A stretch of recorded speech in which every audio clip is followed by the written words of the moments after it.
തമിഴ്നാട്ടിലെ 5 ജില്ലകളിലെ കാർഷിക ആവശ്യങ്ങൾക്കും കുടിവെള്ളത്തിനുമായി ബ്രിട്ടീഷ് ഭരണകാലത്ത് പെരിയാർ കടുവ സങ്കേതത്തിനുള്ളിൽ നിർമ്മിച്ച മുല്ലപ്പെരിയാർ അണക്കെട്ട് നിർമ്മാണം പൂർത്തീകരിച്ചിട്ട് 128 വർഷം പിന്നിടുകയാണ്.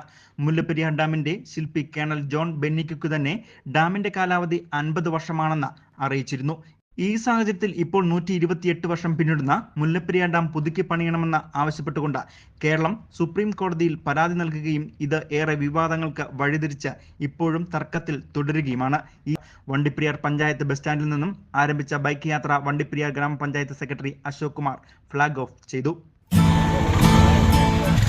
ഈ മുദ്രാവാക്യം ഉയർത്തിയിട്ട് പോകുമ്പോൾ നമ്മൾ പ്രധാനമായിട്ടും പറയുന്നൊരു കാര്യം, തമിഴ്നാടും കേരളവും തമ്മിലുള്ള അന്തർ സംസ്ഥാന ബന്ധങ്ങൾ എല്ലാം അതിൻ്റേതായ രീതിയിൽ തന്നെ നിലനിർത്തിക്കൊണ്ട്, ആ സാഹോദര്യം നിലനിർത്തിക്കൊണ്ട് അവർക്ക് പൂർണ്ണമായിട്ട് അവർക്ക് ആവശ്യമായിട്ടുള്ള തമിഴ്നാടിന് ആവശ്യമായിട്ടുള്ള മുഴുവൻ ജലവും വെള്ളവും കൊടുക്കുക എന്നുള്ള ലക്ഷ്യം കൂടിയുണ്ട്. അല്ലാതെ മറ്റൊരു ഇതിൽ തമ്മിലുള്ള അന്തർ സംസ്ഥാന തർക്കങ്ങളിലേക്കും മറ്റ് വിഷയങ്ങളിലേക്കും പോകാതെ എല്ലാ തരത്തിലും അതിൻ്റെ ഉയർന്ന മാനം നിലനിർത്തിക്കൊണ്ട് മാത്രമാണ് ഈ യാത്ര.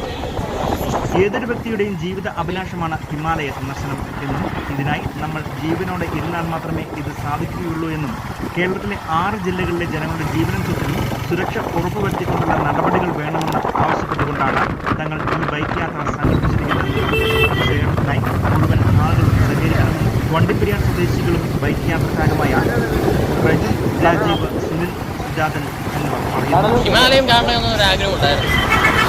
അപ്പോൾ അതുപോലെ തന്നെ അത് കാണണമെങ്കിൽ ഇവിടെ ജീവിച്ചിരിക്കണം. ജീവിച്ചിരുന്നാലേ പോകാൻ പറ്റും.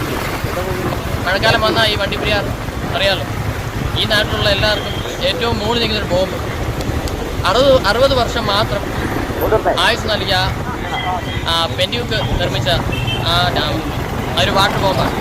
കുറേ വർഷങ്ങളായിട്ടുള്ള ആഗ്രഹമായിരുന്നു ഇന്ത്യ മൊത്തം യാത്രയാണ്. അപ്പോൾ ആ യാത്രയിൽ തന്നെ ഞാൻ പോകുമ്പോൾ എൻ്റെ നാട്ടിന് വേണ്ടി എന്തെങ്കിലും ചെയ്യുക എന്നൊരു ലക്ഷ്യം മാത്രമേ ഉള്ളൂ. അപ്പോൾ ആദ്യമേ തന്നെ മനസ്സിൽ വന്നൊരു ലക്ഷ്യം ഡീകമ്മീഷൻ മുല്ലപ്പെരിയാർ സേവ് കേരള എന്നൊരു ബാനറാണ്. അഡ്വക്കേറ്റിൽ റസൂൽ ജോയ് ഒരു പെറ്റീഷൻ പ്രൈം മിനിസ്റ്ററിന് സമർപ്പിക്കാൻ വേണ്ടി ഒരു പെറ്റീഷൻ സമർപ്പിച്ചായിരുന്നു. അപ്പോൾ അതിൽ 20 ലക്ഷം പേരുടെ ഒപ്പ് നമ്മൾ ശേഖരിക്കുന്നുണ്ട്. 20 ലക്ഷം പേരുടെ ഒപ്പ് വേണം. അതിനുവേണ്ടി നമ്മൾ ഈ സ്കാനർ വഴി സ്കാൻ ചെയ്ത് കഴിഞ്ഞാൽ ഡിജിയായിട്ട് നമുക്ക് സൈൻ ചെയ്യാൻ പറ്റും. അപ്പോൾ 129 വർഷം പഴക്കമുള്ള ഒരു ബോംബ് നമ്മുടെ മണ്ടയിൽ നിൽക്കുമ്പോൾ നമ്മളെ കൊണ്ട് എന്തെങ്കിലും ചെയ്യാൻ പറ്റുമെങ്കിൽ ഡിജിറ്റലായിട്ട് എന്തായാലും എല്ലാവരും ആൻഡ്രോയിഡ് യൂസ് ചെയ്യുന്ന ആൾക്കാരാണ്, ഉറപ്പായിട്ട് ഒരു ഡിജി സൈൻ ഉറപ്പാണ് ഇതിന് രേഖപ്പെടുത്താം. ആ ഒരു ലക്ഷ്യത്തോടു കൂടെ മാത്രമാണ് ഈ യാത്ര ചെയ്യുന്നത്. ഡീകമ്മീഷൻ മുല്ലപ്പെരിയാർ 190 കിലോമീറ്റർ ബൈക്ക് യാത്ര നടത്തുന്ന യുവാക്കൾ. News bureau, Vandiperiyar.